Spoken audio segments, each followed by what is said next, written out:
Já posso ver um véi em cada esquina.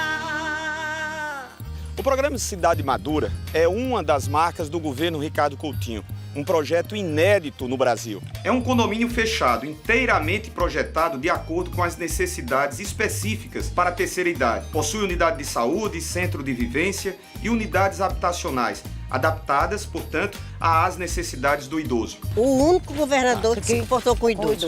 Foi verdade. Verdade. Falar e não fazer, coisa, né? e não E ele não falou, ele fez. fez, ele não falou, não disse nada, ele fez. Se expandisse mais isso aqui, quantas pessoas iam ser contempladas?